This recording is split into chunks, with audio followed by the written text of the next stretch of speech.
Uh, okay. So I'd like now to introduce our speakers. I've mentioned each person. So each person is a leading employee recognition platform provider. I'm delighted to welcome Abby Simmons, Chief Commercial Officer, to the webinar today. And Abby is joined by Wendy Dignan, who's a renowned psychologist and mental health expert. Welcome, Wendy.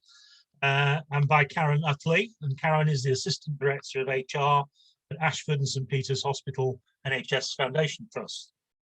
So we've got a wide range of speakers with expertise on this topic, and I'm sure you'll agree recognition has always been a key element of successful people strategy, and now even more so with the COVID era and beyond. So without any further ado, I'm now going to hand over to Abby from each person. Abby, over to you. Hi, thanks so much, Craig, and thanks for the introduction.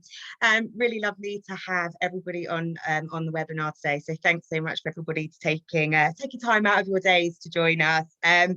Really excited to be joined by both Wendy and Karen and Craig, who with myself today are hopefully going to be able to share some amazing pearls of wisdom, some really sort of profound information and updates around everything that's been going on in their worlds pre and during COVID, which, as I'm sure everyone knows, we've talked about it a lot, has been a very interesting and testing time, especially in the healthcare industry, and also sort of plans moving forward as we enter a post-COVID world.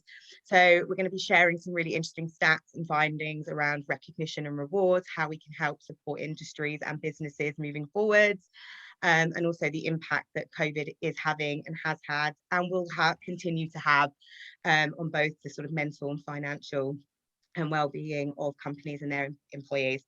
So any questions that you have, please pop them in the Q&A, and following all of our slides today, we're going to open up for a live Q&A as well later on. So I just thought I would share a little bit about myself and sort of the findings that we've had. So I joined each person over a year ago, actually right in the middle of the global pandemic. I never actually went into the office at each person. I had my laptop shipped over to me, and I joined an amazing group of people whose mission and passion was to help our clients navigate around this horrendous mess of COVID, celebrate the hard work and the incredible job that everyone is doing and that they were doing pre-COVID, but during COVID and post. And very quickly, we've adapted and changed our model to support our clients' needs. And as we progress through this way of the world, we're constantly looking at how we can support our clients and in turn help them support their employees. So what we found sort of very soon on into COVID is that recognition and reward is so important to our clients and for their people, but actually because more than ever, mental health is becoming something that is so relevant and it's so talked about. And it used to be a very taboo subject. People wouldn't open up and talk about how they feel. But actually, especially with COVID, with remote workforces, when you're not sat in the cafe and able to make a cup of tea together, you know, people are having to really share how they feel and sort of open up to organizations. And in turn, organizations need to support their people.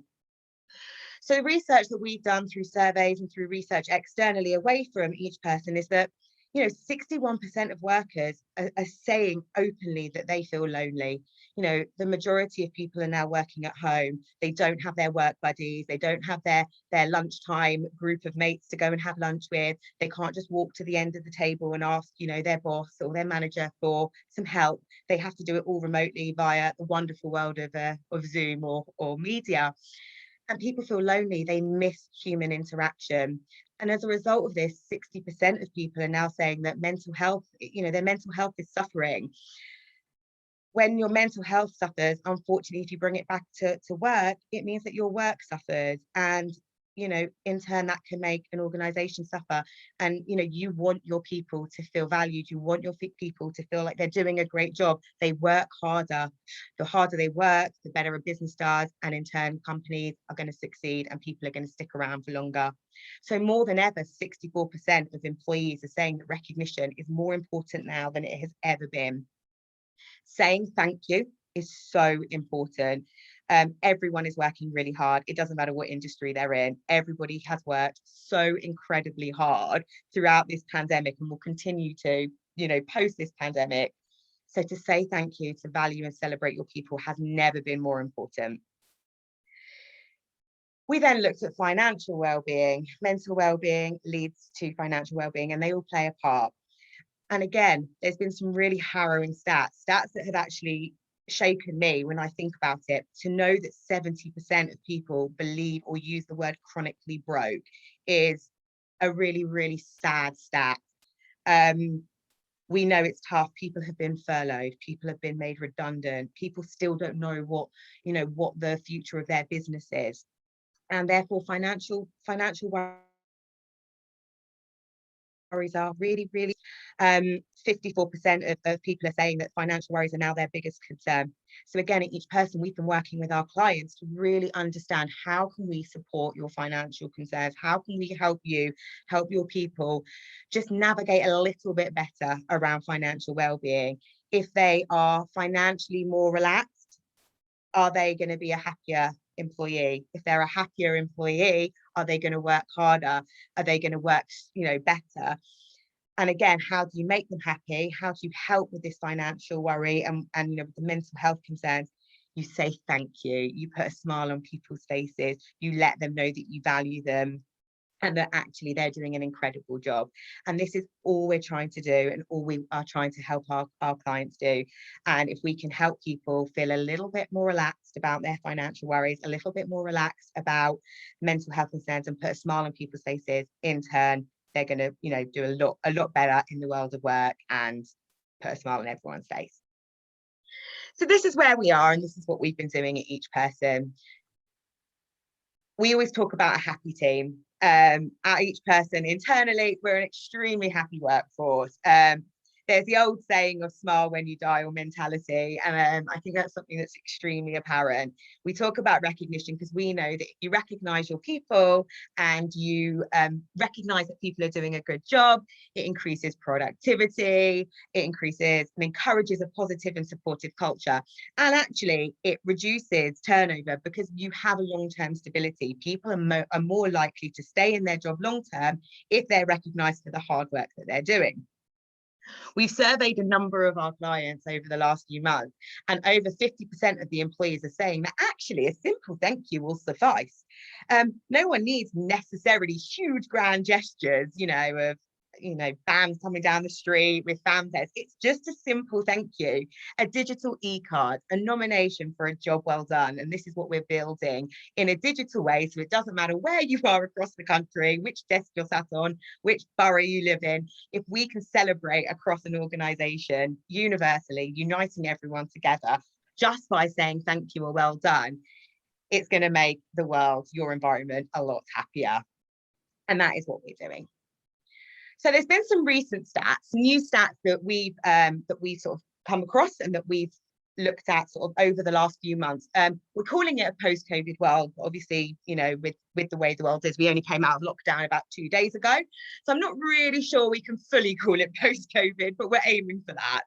And what research is proving to us and showing to us is that 14% of organisations don't feel, or only 14% of organisations, feel that they have the right recognition tools for managers in order to actually recognise and reward their people. Normally, when you're face to face, you can go and pat your team member on the back. The manager can say, here's well done. Let's go down the road and grab a Costa and have a coffee. Now they're remote working. How do managers recognise their people? Do they have the tools in place to really say, I recognise you're struggling at the moment. I understand it's difficult. I know financially it's hard as well. Let me help you. So we support our clients with those tools to really help managers have control over how they recognise and ensure that they recognise people in a timely manner that sits in line with the company values and the company behaviours and what, as an overall organisation, you guys are trying to get across to your people. 4 out of 5 businesses believe that the workplace is never going to be the same again. I actually am one of those 4 out of 5 because I do believe that everything is different now. And ultimately, we need to change the way we work to accommodate that, and using a digital platform, having something that doesn't matter if you're not all in the office cramped in a small room together, you're going to be able to support people when they're having a down day, say well done when they've done an amazing job, and just continually celebrate and recognize people as they go. And ultimately 12% increase in productivity when people are happier. So giving somebody a simple thank you, saying well done, sending them a bunch of flowers, whatever it might be, the happier they are, the more the productivity of work increases. So all in all, it's a win-win.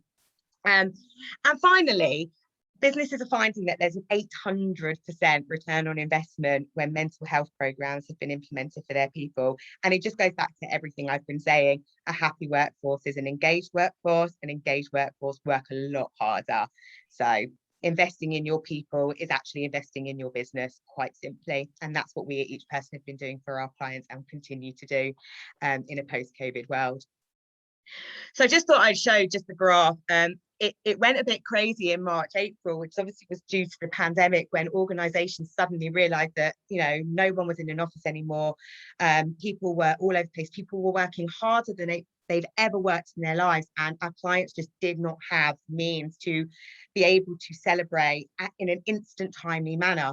So by using our ePoints programme, which is our ePoints currency, up to December 2020, over 1 billion ePoints were issued to our clients, anything from a really small amount to a large amount, but just to say, you know, we value you, thank you so much, you're doing an amazing job, go get a takeaway.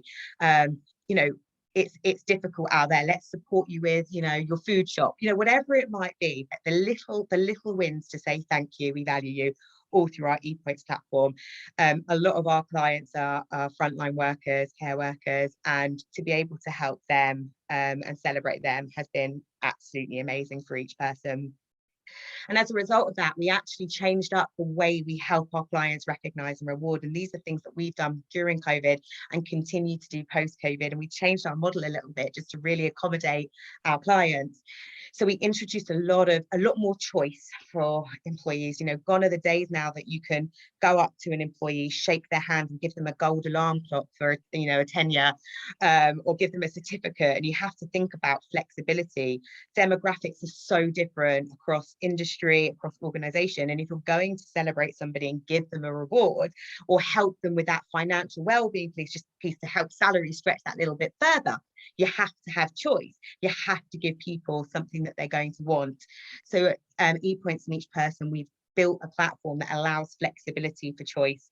And we also introduced over 200 instant gift cards, so that when managers are rewarding on the spot in those instant moments when it matters the most, employees are receiving gift cards that they can instantly use. And like we said, we're here to help with the financial well-being piece. So it might be towards that food shop for their family of 4. It might be a Just Eat at the end of the week, or a Deliveroo, because you know what, they've had a hard week and they just want to have a takeaway with their partner or their kids. And that is what we've introduced. So in the moment that they receive rewards, they can instantly receive that recognition from their employer and celebrate. And that's exactly what we're doing.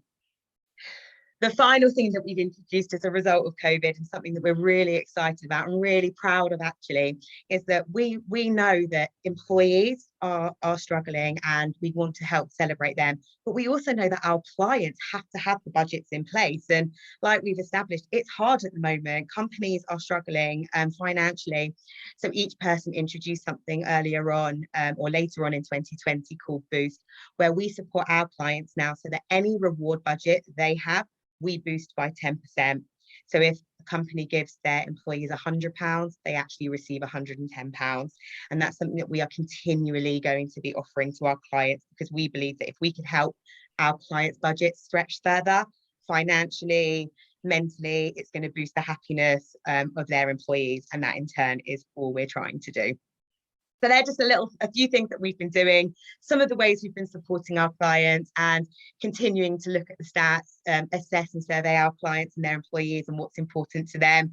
So at Each Person, we're constantly evolving, disrupting the market and changing how we do things, but all to make it happy and successful for our clients and their employees. So I've talked a lot, and now I would love to introduce Wendy Dignan to you guys. Wendy is a renowned psychologist and is going to share a lot of knowledge and information about things that she's found over the last year, and as a psychologist, sort of working in both professional space and personal space, what people are feeling and how people are feeling, and how Wendy is there to support. So I'm hoping screen sharing is going to work, but I'm going to stop talking and pass to you now, Wendy. Thank you, Abby. I think I can control this. I'll just give it a go. Nope, I'm going to do this instead.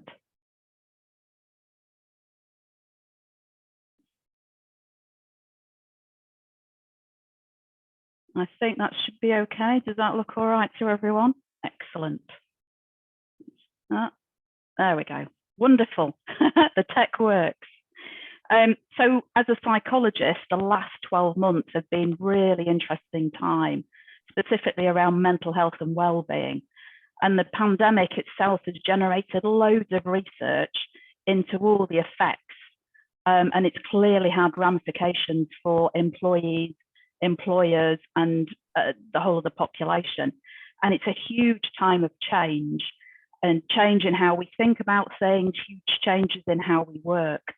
And as humans, change and not knowing, which is a product of the pandemic, and not actually knowing it's something unknown. We don't know how long we were going to be in lockdown. We don't know the effects of everything. And that change and not knowingness are fundamentally uncomfortable for us as humans. And it's where most of us are at this point. We still don't know, even in this hopefully post-COVID era. You know, we've just come out of lockdown, but we still don't really know where we're going. And so we are coming at things as a not knowing and a profound discomfort. And all of this research has got me thinking about mental health, and has mental health always been a bit of a box ticking exercise? Because wellness and mental health, we've talked about it for years, and as a psychologist, I've been working with businesses for a long time. And, you know, I get wheeled in to do training and stuff at corporate events, but I'm never sure whether anyone actually knows what they mean. You know, wellness and mental health, it's words that are bandied around, but I'm not sure where those are up to, and whether well-being and mental health has ever really been taken up at a corporate level. So it sort of becomes in the muscle. And HR teams have been fantastic and lovely, seeing as there's lots of HR people on the call. But I've always found them the reactive rather than proactive, particularly around mental health. And it's always a problem with mental health, because it's fundamentally not something we see, it's intangible. And as Abby, you know, pointed out before, it's something that people don't talk about. There's still loads and loads of stigma around mental health. So I think that's why we all tend to be reactive rather than proactive, because of that stigma, because people still don't talk about it. And as I say, mental health and well-being just never seems to be endemic to a corporate culture. And so I guess for people in businesses, it's, you know, questioning and asking yourself, actually, how much does mental health matter? And are you missing a trick? And I don't know whether any of you saw the Greta Thunberg thing the other night on the TV. I know I was watching it, and she's so impressive. I was thinking about how impressive she is at, I think she's about 15 or 16, and my 13-year-old who needs surgically removing from the bed. And, you know, she's such an impressive person. And it got me thinking about climate change, actually, and thinking, you know, most people's coping strategy during lockdown was a bit of good old Dr. Green. I know in the research that has come in during COVID that actually most people's coping strategy is going for a walk, because that's actually all we could do. And that is fantastic for mental health. But then I began thinking, you know, I'm passionate about the outdoors and a bit of Dr. Green, particularly for mental health. And actually, by default, I'm passionate about global warming and protecting our environment. But, you know, I just thought that I think I do my bit. You know, I do a bit of the recycling. I think about, you know, changing to electric cars and stuff. And we all talk about global warming in a way that we talk about mental health.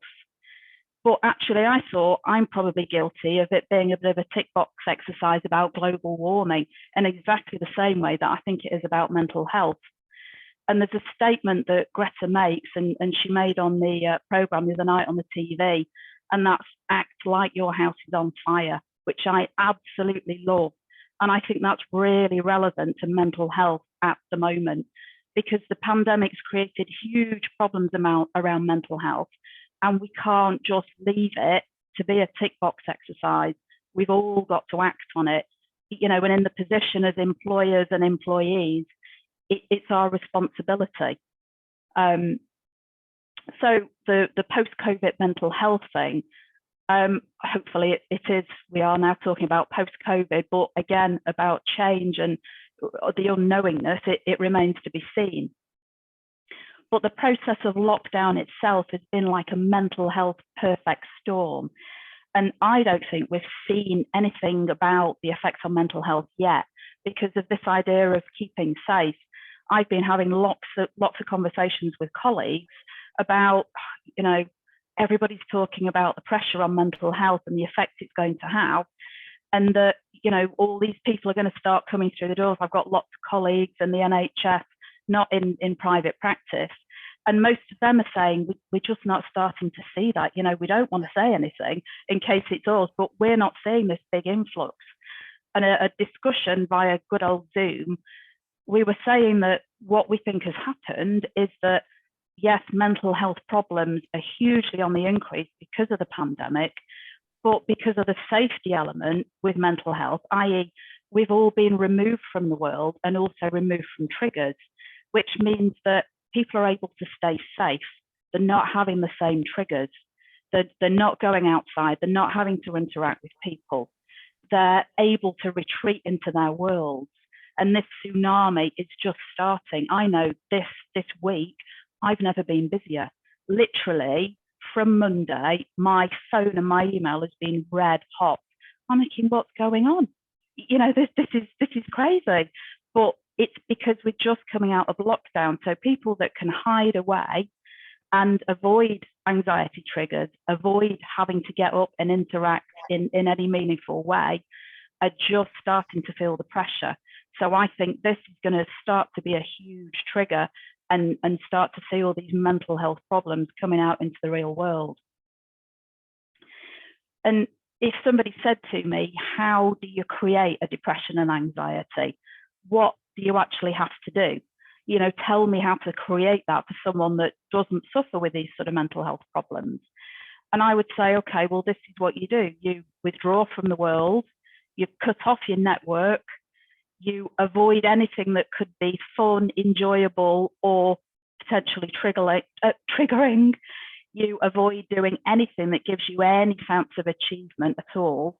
And you have every day feeling like a Groundhog Day, like you're just going over and over the same day without any difference. And the uncertainty, that's a big thing for us. That uncertainty and being unsure of what was going to happen next. This idea of you sort of not driving your own bus, that you're just being sort of chivied around from pillar to post. And I'm guessing this is all starting to sound a bit familiar, because actually that's how most of us have lived the last 12 months. This is what we've had to do to stay safe from COVID. And that is what's creating the pressure on mental health, even for people that haven't previously suffered. We'll go on and look at the stats later, but the biggest proportion of people that are struggling are people who've already had mental health problems. But realistically, I think most people who haven't had mental health problems before, it is the perfect storm. And this is what we're starting to see. And you know, as I say, I think the stats are going to increase hugely now that we're coming out of lockdown, very slowly but very surely. So the stats that I'm looking at have come from a specialist COVID research panel. It's a group of psychologists, a lot of health psychologists, who are investigating specifically from March 2020 to these stats have come in the end of Feb this year, so 2021. So measuring more or less the last 12 months. And there's loads of stats that they've come up with, but these are the ones that really stood out to me. And, you know, it's really profound what we're starting to see. And hopelessness is a metric that we measure that's very much associated with depression. So hopelessness, well, I always think that hope is the opposite of depression, if there is such a thing. So hopelessness is very much about low mood and depression. And hopelessness increased. So bear in mind that as time has gone on, you know, things have started to feel a little bit more hopeful. You know, good old Boris has found us a way forward. And so you would expect that hope has increased because we've got a direction, we've got a funnel. But actually, hopelessness has increased from 19% at the start of the pandemic to 25%. So that's a quarter of all the population are feeling hopeless. And these are all statistically significant. So these are big numbers. And particularly, we're noticing that these numbers are increasing in those with pre-existing mental health conditions. And just to give you some metrics on that, I mean, there's always I think it's 1 in every 3 people across a lifetime will suffer from some mental health condition. But to put it in context of active, as in right now, the metrics that this particular research has come out with is that 1 in 6 of all the population across the board have an active mental health problem within the week they were measured. And that, you know, you think, wow, 1 in 6 of every person, that's huge. And then you measure that against the stats around hopelessness, it begins to give you some idea of where things are at, that we're just starting to see active in the population. So other stats, 42% are reporting significant stress. 48% of all people are reporting mental health issues of all kinds. And this was a really profound metric. Suicidal thoughts rose from the start of the pandemic from 8% to 13% across the whole of the population. That's not just hopelessness or loneliness or stress, that's suicidal thoughts. And the demographic that are struggling the most are 18 to 24-year-olds. And they're saying that this is due to lower resilience and coping. They've actually narrowed that down to find out why are this demographic particularly struggling. And I had a little wry smile to myself because, interestingly, those in the 70+ age bracket, so those people that have probably been shielding most, have been more restricted from the population, have actually shown more resilience. I think the stats for that in the 70+ age bracket were less than 10%. I'm thinking they were about 7 or 8% had problems showing resilience. That's really interesting in terms of the diversity between those two demographics. And another metric that stood out to me was 9 out of 10 have used a coping strategy. And mostly those were healthy ones. So Dr. Green, a bit of outdoors, you know, exercise, networking virtually, all of that sort of stuff. But 41% have relied on unhealthy coping strategies. And the top 2 for those were over-drinking of alcohol, bit of self-medicating, and overeating. So I think those are going to give extra pressure to health services and obviously to mental health on the back of that. So moving that over for implications for employers. I'm hearing from the consultancy that I'm doing within so research for people for consultancy within businesses, that they're finding it really tough bringing people back off furlough, and particularly so when the staff coming back in from furlough haven't been continuously involved, and when they've taken a second job, they've gone off doing deliveries or something else that they've been able to do while they've been furloughed, and then now having torn loyalties about what they do. And of course, as employees, that's sounding like a huge problem. And if employees are struggling with mental health more than ever before, it's then about the questions about how to keep them engaged and motivated and what to do from a psychological perspective around that. So as always, I always think about the research. Let's take it down to brass tacks. Where do we go from this to build upwards? Because it is a bit of an unknown quantity. And so the stuff we know about that is we know that self-determination theory, a bit of good old FDT, and intrinsic motivation is the way to go, I'm told. And so it's helping employees find their why for the job and the industry. There's some great stuff by, I don't know whether any of you have read any of Simon Sinek's research. He's a psychologist, and he wrote a fantastic book called Find Your Why. And this is really interesting in terms of thinking about the intrinsic motivation stuff. And it hinges around the 3 psychological needs of relatedness, autonomy, and competence, which I sort of, when I stepped back and had a look at this stuff, I thought, well, actually, those 3 constructs map perfectly onto the 3 pillars of happiness that we use when looking at mental health stuff. And so the 3 pillars of happiness, if I get somebody in my private face-to-face practice, is about, I'm looking, for instance, somebody with a depression, I'm thinking, okay, how much have they got in the 3 pillars of happiness, which is engagement, so that's engagement with people in the world around them, fun, sort of hobbies, just things that they enjoy doing, and achievement, a sense that their life is meaningful and they're providing a purpose, a usefulness within the world. And those are the 3 competence within the 3 pillars of happiness that map onto this FDT theory. And so I thought, well, it's a perfect synergy. And that's what we'd look at in terms of moving someone from a depressive state and making sure that they had enough in each of those 3 boxes to move that depression forwards. And it maps perfectly onto this intrinsic motivation.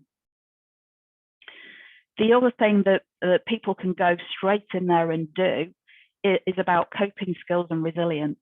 We all know how important those are. And this is something that you can get straight on with. It's not complicated, it's a learned skill. And so it's something that you can teach and you can practice.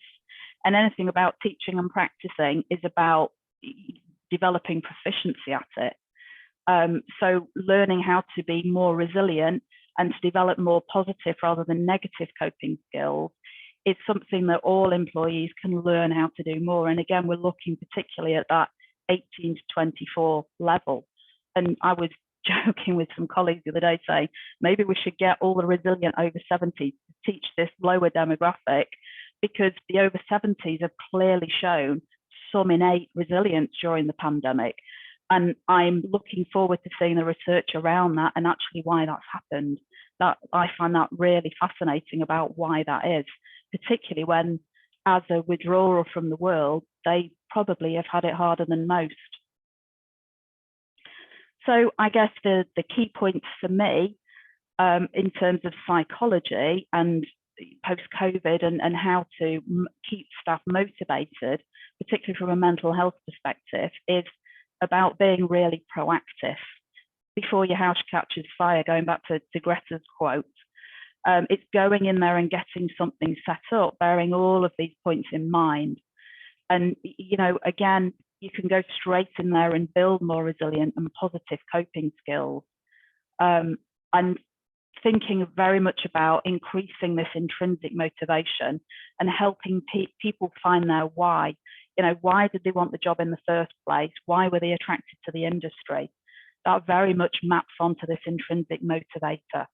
And I think we'll overcome things, you know, people with problematic loyalties if they've had a couple of different jobs during the lockdown, and very much about rewarding those 3 linchpins of the motivation, rewarding the relatedness, the autonomy, and the competence. So hopefully that's been useful for you, and obviously I'm happy to answer any questions. I think, is it over to you, Craig?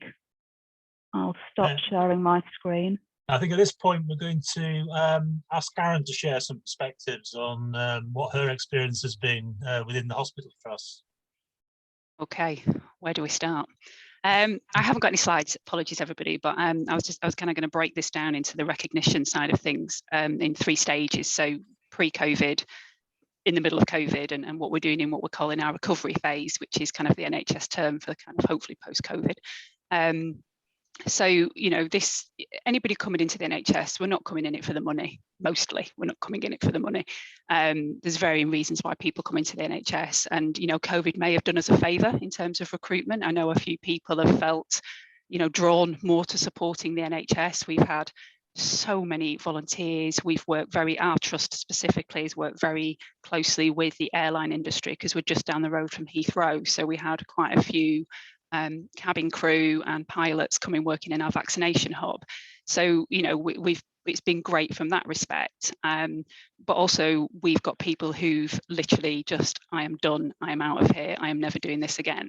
So recognition is really, really important in the NHS. And pre-COVID, and it was interesting just to pick up on Wendy's point about the intrinsic motivation. And again, a lot of people come to the NHS.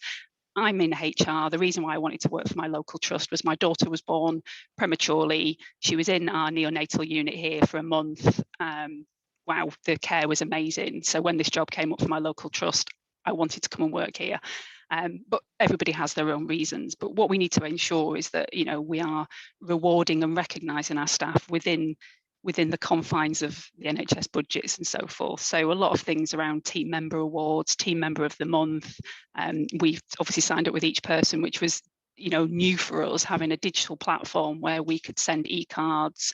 And it's taken a while to get on board. And unfortunately, you know, I think throughout COVID, we've lapsed a little bit, haven't we, Abby? But, you know, we're pulling together our strategy going into the recovery phase. Long service, and we have people who are here 40 years, you know, 40, 50 years even working for the trust, and how we recognise that. So wellbeing side of things and staff benefits, we have a very comprehensive staff benefit offer. But wellbeing pre-COVID was hit and miss. You know, there's some things, I think, having a conversation with somebody before now, and they've just said, oh, are you just doing this because it's trendy? You know, that was a pre-COVID conversation having with some of our, you know, people within the organisation. It's like, well, we're not doing it because it's trendy, we're doing it because actually it's about our staff. It's recognising them, supporting them. And, you know, let's be clear, if we don't have any staff at the NHS, then what's going to happen to the patients? I'm sure there's another political model, but I'm not going to go into that. But, you know, at the end of the day, the staff are our most important asset. COVID comes along, and wow, I think, you know, whatever anybody's personal views are this past year, you know, the NHS was at the forefront of COVID. You know, everything was about staying at home, protect the NHS. You know, I've had varying conversations with friends, family, you know, people in the organisation about how that actually has impacted on them. Because a lot of people have come out, you know, lots of local community members, especially in the first wave, wanting to support the NHS. Literally any money that they'd got, they were ringing us up. And my role kind of moved more towards donations. I was very much all over the wellbeing stuff. You know, all the other stuff kind of paused for a bit. But I was responsible for donations. And oh my word, the stuff that we got offered. And I know there's some other colleagues, I think, from trusts on the webinar. I know some trusts in Manchester decided that they weren't going to accept any donations. And I'll come on to reasons as to why actually it might not have been the best idea. But at the very beginning, people in the local community wanted to support us. It was all about what can they do. I mean, we got hand cream, Easter eggs. We've had a company called Nourish Our Nurses who's delivered fruit and veg boxes twice weekly for months. I got to meet Ross Kemp, which was great. The Duchess of Wessex, I think, came and helped us. Or is it Duchess? I think the right word. You know, we had people who were coming and delivering fruit and veg, wanting to meet the staff. It was amazing. And the recognition for our staff was just brilliant. I mean, obviously, you know, some people were out there clapping at 6 o'clock on a Thursday. Some people weren't. And I think what the interesting thing is how this has continued on. And what I've seen is that people were a bit like, hang on a second, the NHS people are still in jobs here. They're still working. Okay, take away the fact of what they're actually doing. Yes, you know, we've got colleagues who are on the front line who've seen stuff that I can't even comprehend. I went and did and this was part of the recognition stuff, we had our mortuary team basically just putting a call out for help to say, it's all about ITU. It's all about, you know, how many people are in ITU, how many people are in our COVID wards. But hello, in normal terms, between the first 3 months of the year, we probably have, I think it was like, you know, X amount, 65, whatever, percent of people. I think it's the first month of people dying. it literally tripled of how many people they saw in the mortuary, the patients that were coming through, and they're in, you know, they're perceived as the end of the line. They're in, you know, they're in the kind of certain part of the hospital, and nobody was thinking about the mortuary staff. And those guys were like, hey, remember us? And so it's very important with the recognition stuff. And this is one of the things I just wanted to reflect, that we've all had different experiences of COVID.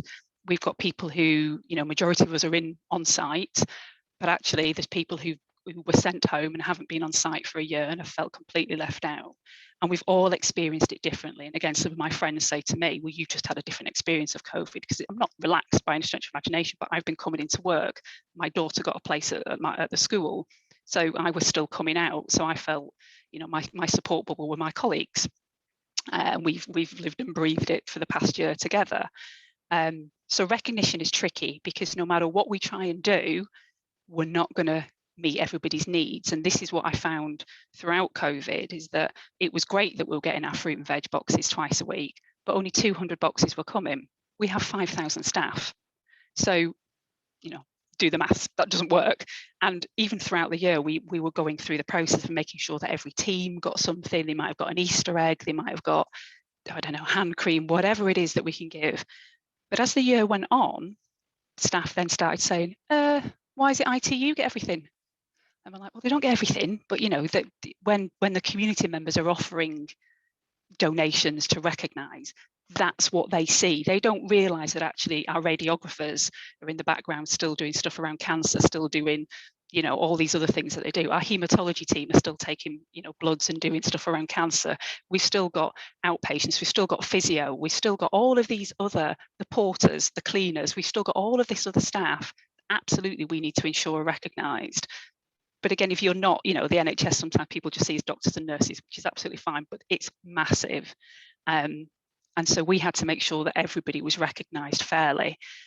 And it started to get a little bit tricky, because staff would then start giving us a load of earache of, why am I not getting an Easter egg? Why am I not getting a fruit and veg box? And why are they more important than us? And so we've kind of tried to just stop it now, because, and we said, look, you know, we need to move on. And actually, quite rightly, the external community haven't been able to support us as we've gone into the second and third waves, because financially a lot of them aren't working now. So we've had to remind some of our staff that we are still working, we are still in a job, and you know, I get that job is tricky, but let's just be very clear on that, you know, we're not here to get all these donations. So how can we recognise people? And actually we've had working with psychologists as well, like yourself, Wendy, we've got some in-house psychologists, and one of the key things that they said, that in the active phase of COVID and in the active phase of any kind of major event, recognition is key, and actually just thanking. And actually the amount of people who've just said, if I just got a thank you from a manager, and especially the people who are working from home, they felt significantly not recognised because they're not here, you know, and people saying stuff like, oh, well, you know, you're not here, or you've not been working. And even my director of workforce, she had to shield. So, you know, just kind of, I think she came back on site and somebody just said, oh, you're back in work or something. She's like, no, I've been working, you know. So that whole recognition piece has been really interesting to see how it played out. Our wellbeing side of things was very much all around the emotional wellbeing support. We had, working in the NHS, you can imagine, we had a ton of stuff sent at us, and it was my responsibility to just filter it because it was too much. And so we had a very kind of pared down approach, that if you wanted to use an app, if you wanted to ring somebody, if you wanted a face-to-face, you know, just to kind of make it simple.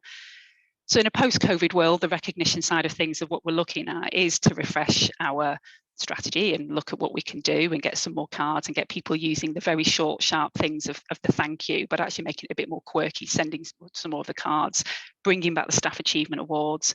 We did do a New Year's honours list in, well, it ended up being March, not quite New Year, as things do slip, but we did a New Year's honours, and that was around COVID. And luckily, again, an external community member gave me something like £3,000, so I was able to give everybody who won like Marks and Spencer's vouchers. So, you know, we've got stuff like that. We're going to refresh our physical wellbeing offer. We've focused a lot on emotional. I think we're done on the emotional stuff. We have a good offer, but actually, what can we offer our staff for physical wellbeing? So, you know, I think there's a kind of a joke that in the hospital we're all aligned to having special targets where we're not allowed to have sugary drinks. So Coca-Cola, if I'm allowed to say that, there are other fizzy drinks available, but it's a commodity in the hospital. You cannot find Coca-Cola. So we were getting given Coke and sweets and stuff throughout lockdown. It was brilliant. Staff are like, oh wow, we're like literally clamoring for it, you know. And it's just stuff like that of actually what can we do now to recognise our staff, and from the physical stuff, healthy eating, you know, intuitive eating, and offering them lots of staff benefits around accessing local gyms a bit cheaper, and we're putting on loads of exercise classes, Zoom classes, whatever it is. So there's a whole raft of stuff, and bringing back the social wellbeing side of stuff. So our rounders match is back on. We have a rounders tournament that was on hold. So there's a load of stuff, and actually that does recognise staff. It's fun.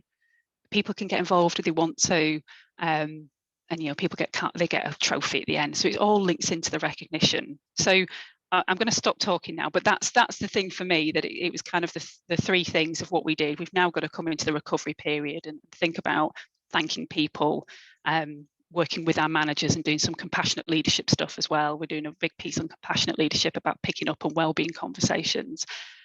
But I would say that recognition is tricky, and if nothing this past year has taught me that one size does not fit all, and we really need to make sure that we are, you know, from anybody in the trust, if you're a porter, if you're a medic, you're a medical director, you're HR, we've got to find something there's a mix and match. So fun times ahead. Yeah, absolutely. I think key takeaway from that is, like you said, is everyone is different. One size does not fit all, and you've got to have things in place that sort of have that flexibility, that are going to allow managers to have some involvement where possible, where it supports mental health from a digital recognition perspective, but getting that physical piece out there. And it's just, trying to sort of bring it all together and support everybody. So it's a challenge. But thank you so much for sharing some of that quite sensitive information as well. I can imagine it's been extremely difficult for everybody in the NHS. Personally, and on behalf of everyone that's listening, we are so appreciative of the NHS and for everything that you guys have been doing, not just before COVID, but during, after, post, everything. So thank you so much. It'd be really great as well to hear from Craig. I know Craig mentioned that he's HR director at Cornwall Care, as well as being a big member of London HR Connection, and it'd be really lovely to share some of your findings and your experiences, and how COVID recognition, mental wellbeing, how everything has been for you guys in the care sector, because I imagine it's not been easy. It's not been easy, no. Thank you, Abby. I mean, Cornwall Care is a large charity, actually, in operating in the elderly care sector in Cornwall. It's the largest operator in Cornwall, with 16 care homes and 1,500 staff. We also deliver domiciliary care to people in their own homes. And you'll remember in the last year, in terms of the government tiering system, Cornwall was one of the few parts of the UK in tier 1, and COVID was relatively unknown. Unfortunately, the start of this year, so-called Kent strain took hold in Cornwall, and we had a number of homes in outbreak. And as a result, sadly, we lost quite a number of residents, and we had quite high infection rates in certain of our homes, which had a significant impact on our staffing. And as you can imagine, the staffing problems became even more exacerbated, because in normal times, the care sector has typically got relatively high staff turnover rates, maybe on average about 30%. Cornwall a little bit lower, but that was exacerbated obviously by COVID-related sickness, plus shielding, and also the restrictions on temporary labour, because temporary staff are much less able to operate between different care homes because of the risk of transmission of COVID. So as a result, staffing was a real problem. We closed our head office, our support office in Truro, and what we saw was very gratifying. A lot of our head office staff were asked to volunteer to redeploy, and a number of head office staff did shifts in care homes and helped with things like cleaning, deep cleaning, catering, cooking. Obviously, I'm talking about accountants and HR people and IT people, so this is not their day job. But they were remarkable in terms of the volunteer effort, and many of them were actually working 7 days a week. So that was a really difficult time. But also in terms of recognition, I mean, one of the big things that people really value is actually time off work. And so you can imagine we're going through such a stressful period of time with people working 7 days and unable to take holidays. And obviously there's been government guidelines about holiday carryover from one year to the next in the COVID era. But just giving people the opportunity to have time off, have time out, and to recognise them for doing jobs which are not their day job. I think that's really, really important. In terms of the things we did, I'm talking also here at all staff, including frontline, we offered financial recognition as well as non-financial. So we paid all of our staff a bonus, for example. They all got £200 at the end of last year. And as you can imagine, a lot of our staff are not high earners. A lot of them are earning basic minimum wage. And so a cash incentive can be is really valued at that time. However, some of our employees who are on universal credit, as well as being our employees, were actually had to reluctantly turn down bonuses because it would affect their entitlement to universal credit. So that's one of the things I'm keen on exploring. Actually, maybe we'll come on to that bit of the Q&A, is about tax efficiency of non-cash related benefits, which I think is an important part of your benefits offer. But like Karen, we also often offer voluntary benefits, so discount schemes, access to optional benefits at discount, and that's a really good take up. We have issues around access to systems, and so a lot of our staff do not have access to computers. They're not allowed to use mobile phones whilst they're giving care. So we do have access to systems issues. In terms of other benefits, we do offer financial benefits, things like loan schemes and interest-free loans and so on. So for people who are quite hard up, that's an important benefit. Going back to the mental health issue, in a care home environment, you get very attached to your residents, and while you're seeing a lot of residents passing away from COVID, that's going to have a profound impact on your mental health. And what we saw was a increased uptake in our employee assistance programs, where people were more inclined to access those kind of programs. But we also offered counselling for those, particularly for staff in those homes that had serious outbreaks. And obviously the nature of the counselling was more grief-related or post-traumatic stress-related, because of they were coming to terms with losing residents who they considered to be part of the family, essentially. So that we're actually looking to hire counsellors on our headcount going forward. So that's quite an important change, actually, in the provision we make for mental health and support for mental health. We're also a bit of a plug, but we're actually advertising at the moment for employee wellbeing advisor. We had, within the first 2 days, we had about 50 applicants. Given that we're operating in Cornwall, actually does limit the applicable candidate pool, because all of our staff essentially have to be based in Cornwall, and it's surrounded on 3 sides by water. So your candidate pool is perhaps a bit more limited. And so I think, in summary, it's been a hugely stressful time, and I think some of the measures we have to take are related to the COVID era, but it's changing significantly the way we think about benefits and recognition post-COVID. So I think there's a lot of food for thought in terms of what we need to do, and a lot of the things that we're discussing will be completely pertinent. So I'll pause there, and I think it's now up to me to segue into the Q&A session. So let's have a look. I see we've got a number of questions on the Q&A tab, and I've also got some other questions which I'll throw in for good measure. So let's just have a look at some of the questions. So in no particular order, the first question we were asked is about how do you actually know the recognition scheme is working? And the question is kind of, I suppose, primarily aimed towards you, Abby, in terms of your client base. How do you demonstrate to clients that they're getting the return on investment from the recognition scheme? Yeah, it's a really good question, and I think there's a number of ways you can look at the performance of a recognition scheme.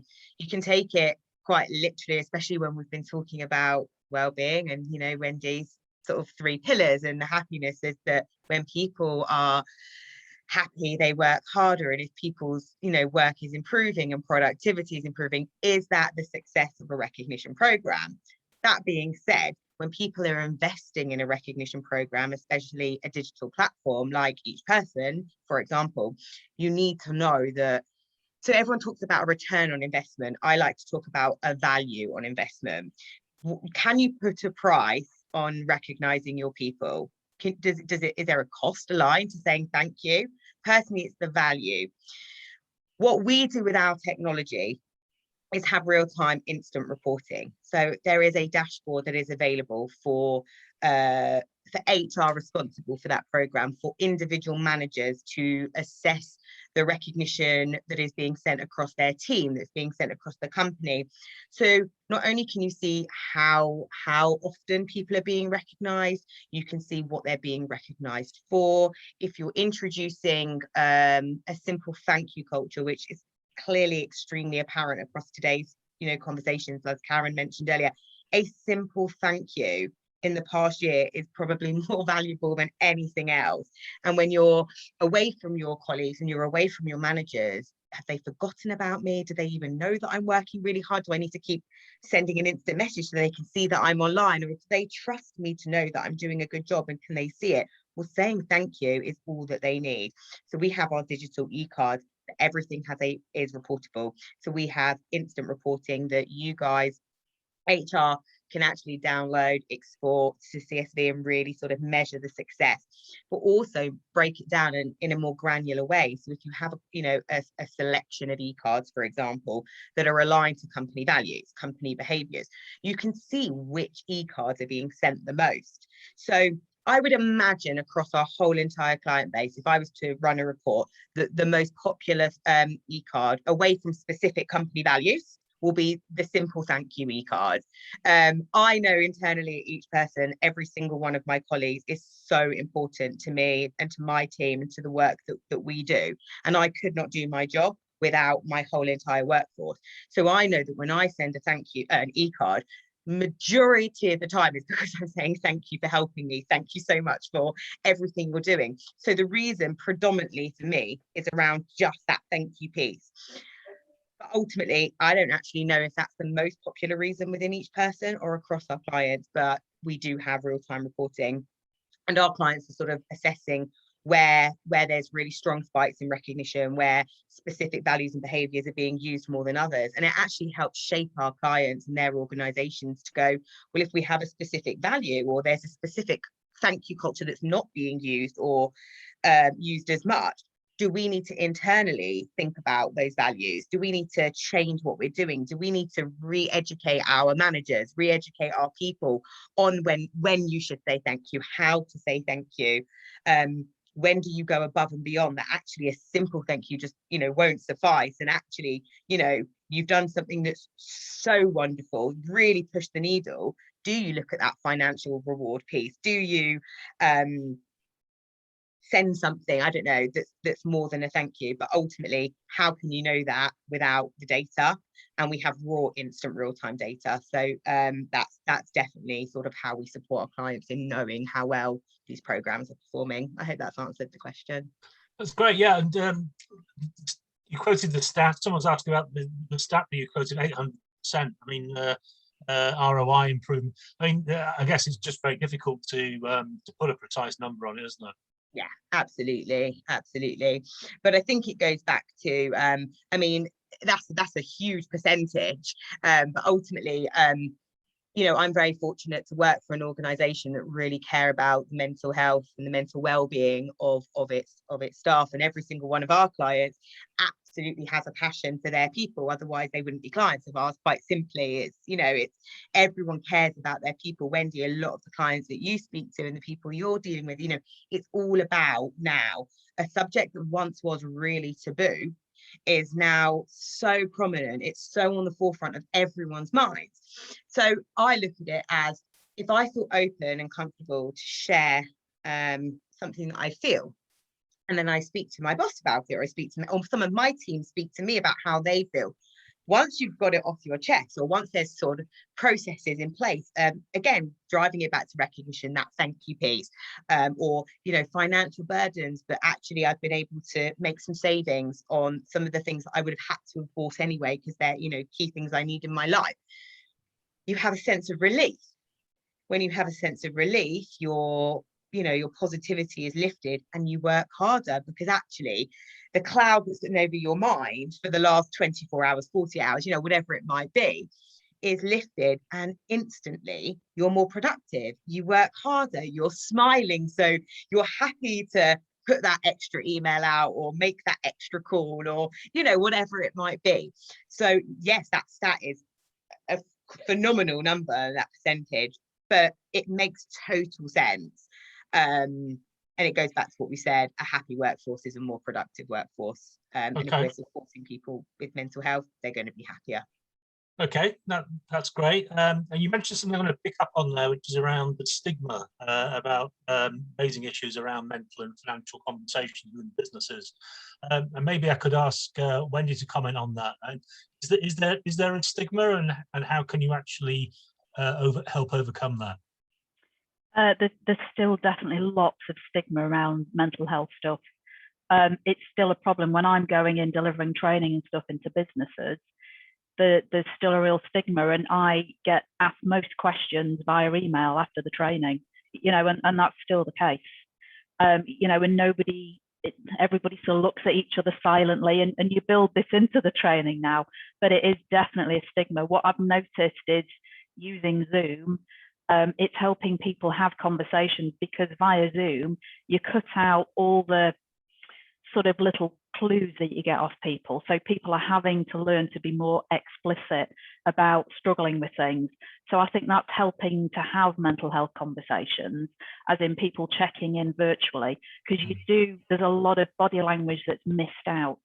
And so you do have to be a bit more overt in the conversations. And I think that will be interesting to see whether we can have easier conversations when we go back to face-to-face interactions about mental health, and obviously move away from that stigma that there is. Great. I'm going to sticking with the sort of psychology theme. We've got a question here, which is quite a deep question, really, which is why do we as humans need recognition? What's the drive of positive reinforcement? What happens when we perceive we're not getting it? Okay. The stuff about recognition is, if you go back to the intrinsic motivators that map onto what we talk about as the 3 pillars of happiness, it's about achievement. So if you're recognized as an individual within a team, it directly links onto self-esteem, that sense of achievement, that sense of providing something that's worthwhile. And that's very much one of the pillars of happiness. It's one of our essential needs, that the recognition as an individual playing a part in a bigger picture is about teamwork, that you're providing something, that your input is really important. So to recognize that has a direct impact on somebody's self-esteem. And obviously that's in a work setting. What you often find is that if people work in a very positive work environment, their self-esteem might be really positive at work, but not in their personal life. So that's absolutely essential in terms of the mental health stuff. And, you know, that's quite normal for me to find and have to work with something around a work self-esteem and try and marry that up with a personal sense of self and identity. So that's why recognition at work is so important. Great, thank you. And one for you, Karen. Someone's asked a question here about money. You mentioned that someone externally gifted money to be able to recognise people. what's your general thought around the budgets made available to you? Do you find them limiting in terms of what you'd like to do to recognise the team?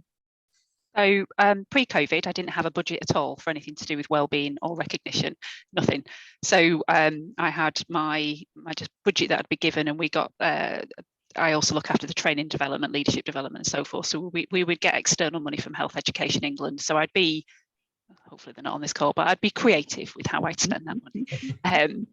And you know, we'd put money towards e-points and so forth as well, of how we would use that. Again, in COVID world, you know, and this is maybe controversial, but money has been thrown at the NHS in terms of COVID funds. So I have now managed to secure, through the money that's been given to us, through central government funding, I've been able to support developments of internal wellbeing hubs. We've had, which is obviously sad, we've had people who've died and their family members have wanted to recognise the trust. So we have somebody who is actually called Ben E Factor. Doris, I think, was the unofficial name, but who's a benefactor who's donated me enough to keep a wellbeing, so to appoint a wellbeing officer for 2 years. So you know, that is an external donation, and that is the only way I've been able to recruit and secure a wellbeing officer for 2 years. So yes, the money thing, and actually some of the money that I've got, I have bought some more points, and I can now put forward, you know, I've got a significant budget that'll keep me going probably for a year, 18 months on some of the wellbeing initiatives, because a lot of the COVID funds, so a lot of trusts will have got COVID-19 funds, which is around the wellbeing of staff. So it's not just money we've been given from central government, every trust, and a lot of Major Tom's money as well. So I can confirm that the money that Major Tom got has been given out to trusts, and obviously it's been divvied up depending on how many people are in each trust, but that has been specifically towards the well-being of staff. But yeah, you know, beforehand there wasn't much money, so we'd be creative in what we could do. And you know, I don't know what's going to happen for the future. I mean, is it the right time, the wrong time to be in the NHS? Who knows? At the moment, obviously we've got COVID-19 funds, but that's not going to last forever. And you know, in a couple of years when COVID's gone, what will happen then? You know, NHS is always struck for cash. So we'll go back to being exactly, absolutely, health and social care. I mean, I used to work for local government for 20 odd years, and I supported social care, and you know, I know that they are always the squeezed environments. But you know, there's probably loads of other organisations on this call that will absolutely say the same. It's about being creative with what we can get, and actually you know, I've been working with lots of charities as well who've offered us money, and it feels really cruel because I've got some people who are kind of like 80 and 85, and they're wanting to offer us money, and I feel like I'm taking money, but they're like, no, please have it. Oh, okay. But yeah, so it is just about being that creative side of things. We've been very lucky, is what I would say. Good. Now, let me ask you this one as well. So someone's asked about you know, the role of line managers in terms of recognition. Some managers are better than others. I think we'd all agree with that. Yeah. Even where there's a digital platform available to them. So obviously, you know, you've got a digital platform there for recognition, Karen.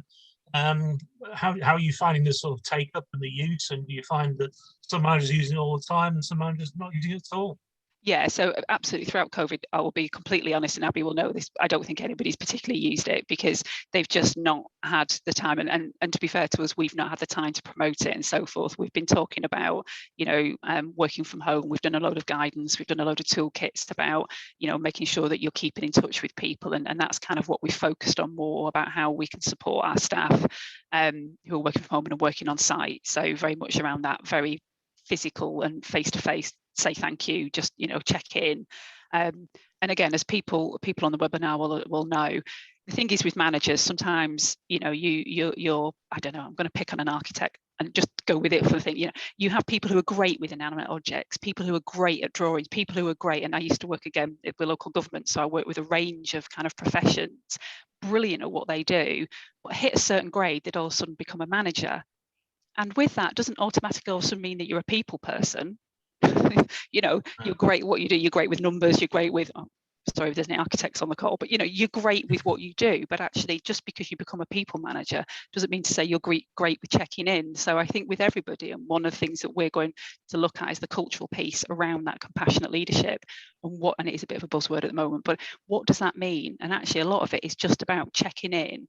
And they say you need to check in 3 times. So when you ask somebody if they're all right, and generally what we would do most days, passing in the corridor, you all right? Yeah, you all right? Yeah, I'm all right. I'm fine. You know, fine is one of those words where you know you're not really fine, but nobody really wants to ask the question again. So you'll ask again to somebody, no, are you okay? And they might say, yeah, I'm fine. And then the 3rd time when you ask, the person kind of thinks, oh, okay, no, they really are interested. They're really, so, you know, and having our NHS people planners, you know, put forward that we need to have wellbeing conversations and so forth. So there's a lot of stuff that's come out that trusts and hospitals and NHS will have to do, but actually it's stuff we should be doing. But there's a cultural thing of, you know, a lot of managers are just themselves don't know what to do, and they don't want to ask because they don't know what's going to happen if that person in front of them unravels. We don't use the term mental well-being at our trust. I know they do in other trusts, but we've moved towards the emotional side of things, because that's in some respects it's less scary for some people. And you know, we've had some people going, oh, everyone's going to have PTSD following COVID. Well, they're not. And our psychologists, and Wendy, I hope I'm right with this, our psychologists have said yes, a proportion of staff will have PTSD because they've seen stuff that none of us could ever comprehend, but actually the majority of staff will have gone through an emotional roller coaster, and the recovery period for that is basically going out for a walk, physical well-being. So it's just, again, it's that going back to that fact for managers that one size isn't going to fit all, and actually just understanding from those managers what they need, what toolkits they need. Yeah, I think that's it. I hope that answers the question. Yes, and no, thank you. I'm going to ask a similar question to you, Abby, because someone else is also asking, you know, what hints and tips have you got to get managers engaged with recognition and with a platform? So obviously we're providing a platform to be used. What can you do to increase the usage levels? Yeah, really good question, and it sort of ties in quite nicely with what Karen was just saying. I think historically, like Karen said, some managers are really good at celebrating people, about playing the role of really enthusiastic, really energetic manager that can really sort of pump their team and get everyone, you know, really excited, celebrate a job well done. And others just aren't as confident with that and aren't sure when you should recognize somebody, what are the processes for recognizing somebody. And quite often, pre software as a service platforms, everything used to be very all over the place in organizations. I speak to companies every day that one department on floor 1 has a golden cupboard that might have the odd bottle of Prosecco or something in it for a job well done. And then you go upstairs to level 2, they've got no budget at all for any form of reward. And then on the ground floor, that's where all the budget is, and suddenly they're getting trips to, you know, really nice restaurants. And then people start talking, and then they try to understand why one manager is recognizing, but I did something that was equally as good, or if not better. Why wasn't I celebrated for that job well done? Do they not value me? And once you start playing the comparison game, that's when your disheartened employees start to appear. And that's when people become demotivated. And then as soon as you have a demotivated workforce, it's destined for disaster, really. So what we've been doing with our clients is to talk about having a streamlined approach.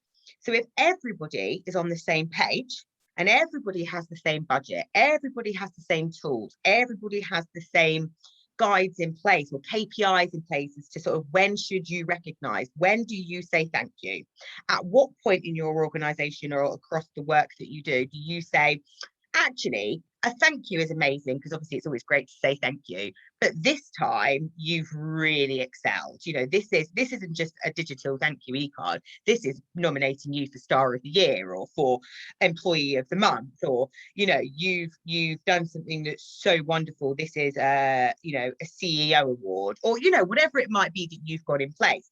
So what we do is build a customized solution that sits in line with every organization's values, behaviors, work processes. So some of our clients have, you know, these all-star monthly nomination schemes. Some do an annual event. Some just really focus on ad hoc in the instant moments of wonderful news.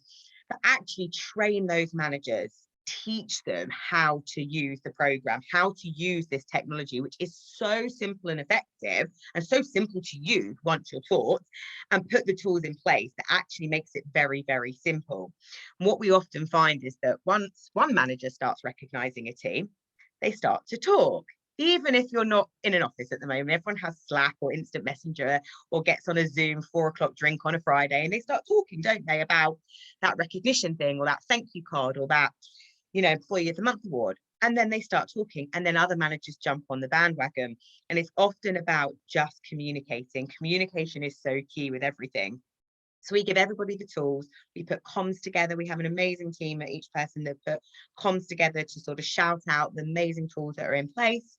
And ultimately we're looking at solutions that are going to cater to those managers and how they work in those organizations. And like you said, you know, an architect firm and a care home are going to have very, very different views on management styles and when to recognize. So it's something that we never just take out of a box, but that we actually put across the people and build around a company structure. Okay, yeah, no, great. Thank you for that, Abby. And another one for you, which is around, obviously we talked a lot today about the care and the health sectors, and a lot of good examples being shared. I know a lot of people obviously on this call are not from those sectors. Do you think there's equally, you know, good practice across many sectors in your experience, in your clients and in organizations generally? Yeah, absolutely. I think, you know, ultimately every industry is different, and every industry comes with different demographics. And I know Wendy mentioned earlier about the over 70s actually being really resilient, and the 18 to 4-year-olds are the people that have really struggled. And I think a big part of that is because, without disrespecting anybody over the age of 70, I would imagine that the majority of those people are retired. They haven't just overnight been taken out of their work environment or been put on furlough. This is a massive stereotype, because I know there are many over 70-year-olds that do work, so I'm generalizing here. Ultimately, every organization has the same goal, which is to have a successful company, but also to really employ world-class employees, right? You don't hire ever on the basis of like, well, they're going to be an awful employee, we'll give them the job. You want to hire the best talent. So it doesn't matter if you're NHS, if you're a care home, if you're a law firm, or if you're hospitality. And we've got a lot of clients in hospitality, and, you know, as of Monday, some of them are back in work, some of them still aren't. The industry has gone absolutely, it's been a crazy time for them as well. It's just, everything is up there, but every single industry has the same goal when it comes to partnering with each person or looking at reward and benefits, mental well-being, financial well-being. We need to look after our people. When our people do a good job, we want to say thank you. We want to say well done. We're not all in the same building, in the same office, in the same location, even in the same borough anymore. A lot of people have moved out of London, for example, and gone to sort of other locations, but we still value them and we still need to celebrate them. So every industry is different in their approach, in their budgets, in when to say thank you and well done. But ultimately, every organisation wants to say thank you and well done, and it's just supporting them on how they do that. Very good, thank you. And I'm going to touch on one or two things that you said about age demographics. So Wendy, a couple of questions that I think your comments about demographics sparked quite a bit of interest. And so, you know, someone's asking, you know, why do you think that younger demographics are struggling so much more than older demographics, for example? I think that's building on something that Abby said. Obviously, we're waiting for the research about that. I think typically over 70s are generally retired, so they're used to living maybe a smaller life than 18 to 24-year-olds. You know, they're at a different part of the life cycle when social engagement is huge for them, and they've had that really restricted. But I think there's a lot of research to come out about resilience and coping strategies. I think there were some stats around the unhealthy coping strategies being a lot within the 18 to 24-year-olds, particularly in terms of alcohol consumption. But we'll find out more as more research develops.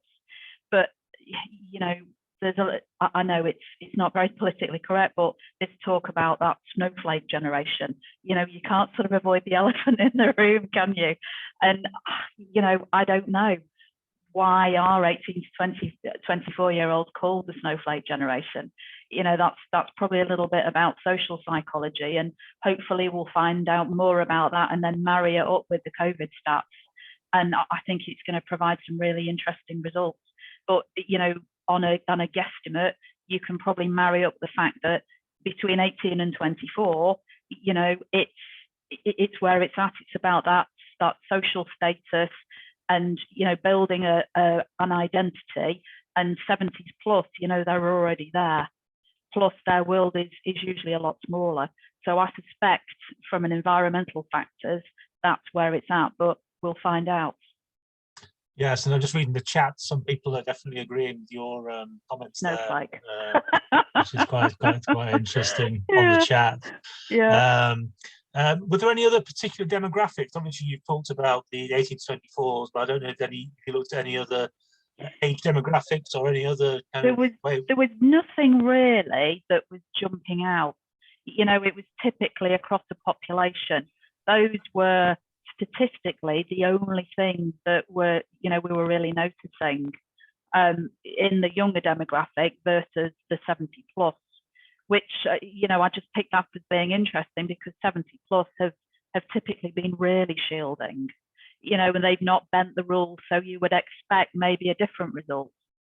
So, you know, those are just two things that I've highlighted, but there was nothing really standing out. You know, I would have suspected that unhealthy coping strategies would have been maybe sort of 30s, 40s, 50s, but there was nothing like that apparent. You know, that unhealthy coping strategies were really more in the 18 to 24. But, you know, is that possibly because they needed more coping strategies? I don't know, because they were struggling more. It's difficult to tell at this point. Yeah, it's a really interesting topic, isn't it? And I'm sure more research will be done. Yeah. I just wanted a couple of questions from my side, which I'm particularly interested in. Long service awards, are they still relevant? Are they old hats? I know I went through a phase of saying long service isn't the thing you should be recognising, it should be performance based. What's your experience, Abby? I feel like I have this question and I speak about this every single day. I like to call them milestone awards or milestone recognition now, rather than calling it long service. It's still very relevant. It's just, what does long service look like? So Karen mentioned before, you know, there are people that have been in the NHS for 40 years. They started their careers in the NHS. They might have progressed throughout or worked their way up or, you know, gone into a different department, whatever, but they started NHS and they'll retire NHS. Do they deserve long service tenure? Do they get recognised for that? Absolutely, they deserve more than a medal. It's an incredible achievement to stay in an organisation for 40 years. The majority of people in the world of work now are classed as millennial, Gen Z, there's a million different phrases now, but there was a statistic that I remember, which was that by the end of 2021, so this was pre-COVID, so I don't know if actually that will make a difference, but by the end of 2021, 70% of all workforces would be millennial. So when I look at that stat, I think that's pretty crazy. But what that also means is that the majority of millennials don't graduate from uni, enter a grad scheme, and then stay in that company for the next 30, 40 years. They love to move about. And actually, isn't hitting your 1 year mark an amazing achievement? Shouldn't you be recognised? No one's saying there needs to be given £1,000 long service award with a gold clock or, you know, a certificate from the CEO. But the well done on your first years is such an achievement. And to me, that's a milestone. You know, I joined Each Person, as I mentioned, right in the heart of the pandemic last year. And I actually didn't even register it as such. And I got an email the other day, or actually on the 1st of April officially, with an e-card. And it was from my CEO. And it was a milestone award rather than a long service award, let's call it. And it was congratulating me for 1 year. And, you know, thank you for all the hard work. What an amazing thing to receive. I've got to be honest, I didn't even realize it was my 1 year anniversary. It's just flown by. But ultimately, why should I only get told well done? Why should you only get congratulated when you've hit 5 years, 10 years, 15 years of service? Because actually every year that you put the effort in, the work in, the dedication into your role, you're making a change and you're making a difference, and that should be celebrated. So yes, long service is very relevant, and it's absolutely something that every organisation still very much adopts. It's just that it's changing now, and people are calling it milestone, and it's just that you're bringing it down, maybe not just to start at 10 years, but actually to start at a lower denomination. That doesn't mean everyone has to be given financial reward, but just a thank you and well done for hitting those milestones, very much so. Hope that helps. Yes, thank you very much. I'm going to start drawing things to a close because we're getting close to the hour, and thank you to everybody who has submitted questions, and hopefully we've answered the majority. Some we haven't been able to get around to, but I'm sure that all of our speakers would be willing to engage with you after this call. So can I first of all give a big thank you to obviously to Abby, Wendy and Karen, to all three of you for providing some very deep, rich insights into the topic. And I'm sure they'll be happy to follow up with you after this recording. You will be receiving the recording. One or two of you asked for slides as well. I don't know if I'll ask the speakers, are you happy to share slides as well? Yeah, that's fine, looks yeah. like everyone's nodding, so that's good.